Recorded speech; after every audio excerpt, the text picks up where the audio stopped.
चला आज बनवूयात प्रोटीननी भरलेला पराठा. तर इथे मी सोया चंक्स घेतलेले आहे, कांदा, टोमॅटो, कोथिंबीर घेतलेली आहे, ऑरेगॅनो आणि चिली फ्लेक्स घेतलेले आहे. इथे पातेले ठेवले, पातेल्यामध्ये थोडंसं कोमट पाणी करून घेऊन सोयाबीन भिजवून घेतलेले आहे 2 मिनिटासाठी. पॅनमध्ये कांदा, टोमॅटो छानपैकी मस्त परतून घ्यायचा आहे आपल्याला. ऑरेगॅनो पण ह्याच्यातच घालायचं आहे, हळद, तिखट, मीठ आणि मस्त कोथिंबीरीचं पांघरून घालायचं आहे. छान हे सोयाबीन अशी थंड झाल्यावर पिळून बारीक मिक्सरमधनं वाटायचे आहे. तर हे सगळं तयार झालेलं आहे आणि आता थंड करण्यासाठी 2 मिनिटासाठी ठेवायचं आहे आपल्याला. पीठ अगोदरच मळून घेतलेलं होतं मी, त्याचे 2 गोळे काढून घेतले. मस्तपैकी 2 गरगर गरगर लाटून घेतले आणि त्याच्यामध्ये जे आपण हे केलं होतं हे थंड झालेलं आहे आपलं मिश्रण. तर हे सारण ह्याच्यात भरायचं आहे, कोथिंबीरीचं पांघरून घालायचं, परत चपातीचं पांघरून घालायचं आहे.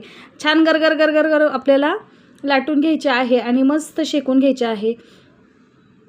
तर हे बघू शकताय आपली चपाती लाटून झालेली आहे पराठा आणि मस्त तव्यावर शेकून घ्यायचा आहे.